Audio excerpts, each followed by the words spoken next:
Very good hearing, very interesting testimony. I held an event end of September with RFK Jr., with Dr. Casey Means, who'd written a book that interested me, Good Energy, talking about metabolic health. Awful lot of the testimony here relates to that in some way, shape, or form. I think two of the most significant parts of that testimony, Dr. Chris Palmer, he's a psychiatrist that does a lot of work in terms of nutrition as relates to mental health issues, said they don't want to know the root cause of chronic illness. Dr. Casey Means talked about in her medical education, they didn't spend an hour talking about nutrition. And Mr. Butner, you're talking about, trying to design a city for the right food choices, but again, what are those right food choices? I think it's becoming pretty obvious.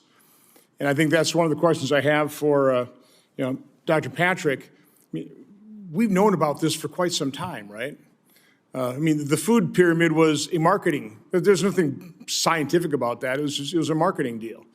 We've gone to seed oils. Again, the problem we have as a consumer is, again, you have all the books out there. You have all these different theories.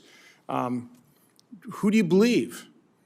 It's a very confusing thing, and unless you just go completely simple, all whole foods, no ultra-processed food, try and approach it that way.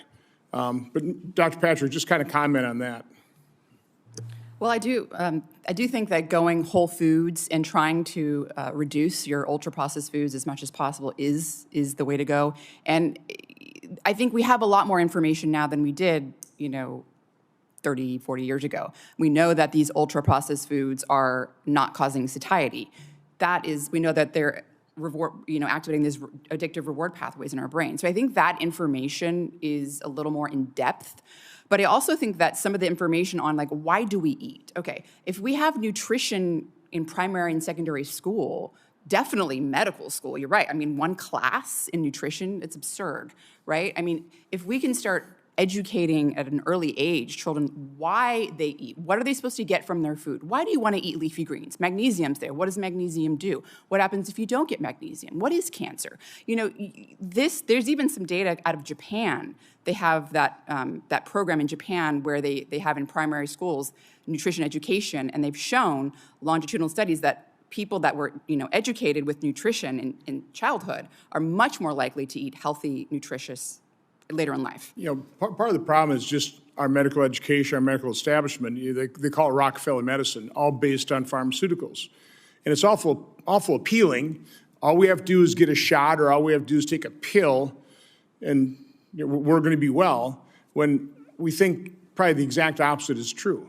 85% of our $4.9 trillion spend is on chronic illness. It's about preventing that chronic illness. Dr. Verdon, you talked about the basics, right? Nutrition, exercise, and not necessarily, and then all that is, there's all kinds of different opinions on the right type of exercise. But being active makes sense. Getting good sleep, stress management. All those things make perfect sense. How do we break through? How do we re-educate our doctors? How do we re-educate our public policy here? One thing we could probably do is, with our SNAP program, not allow certain foods to be purchased, the really highly ultra-processed, the ones that we really are pretty convinced are not good for you. That would be a good switch, wouldn't it? Dr. Verdon. Yep. Thank you for the question. I think, first, let me completely agree with you on the idea that the foundation has to be there. The lifestyle factors and the drugs should only come on top, or in a subset of the population that is an increased risk of accelerated aging. That being said, there is something that is happening in the aging field, which I think is going to allow us to work through the noise that you described. Which diet? Paleo diet, ketogenic diet, Atkins. There's proliferation. People are completely confused. The same about exercise. What are you supposed to do? Is it strength training? Is it yoga? Is it endurance, aerobic, anaerobic? So people essentially throw up their arms in the sky and say, I don't know what to do. The same about sleep. Well, how much should you sleep? What is optimal, and so on. So the whole field of aging right now is in the process of developing what we call these biomarkers of aging, which allow us to measure and to predict the effect of interventions in the long term. So instead of doing a clinical trial, well, you would take a group and have some exercise do strength training, another one do flexibility, and follow them for 30 years to see what happened to them. These novel markers allow us, within a much shorter period, within 1 year, to actually detect a signature.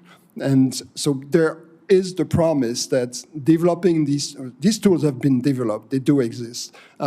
And I think we need support to be able to actually test these interventions against one another so that we can actually make the best prediction to people in terms of what is really the optimal way to actually live and to optimize your health. That's where the field is. Again, there's a bottleneck in terms of the funding. These are not cheap studies, but they could have massive implications in terms of public policy recommendations, in terms of what is the optimal way to exercise. I mentioned the point of walking 30 minutes a day. That's already good. It's a 40% reduction. Can we get to an 80% reduction by adding another modality? To what degree are these interventions going to be individual? And so that's a whole other field, a whole other area that the field is studying. Thank you. Thank you, Mr. Chairman. Thank you, Senator Johnson. Senator Husted. Thank you, Mr. Chairman. Appreciate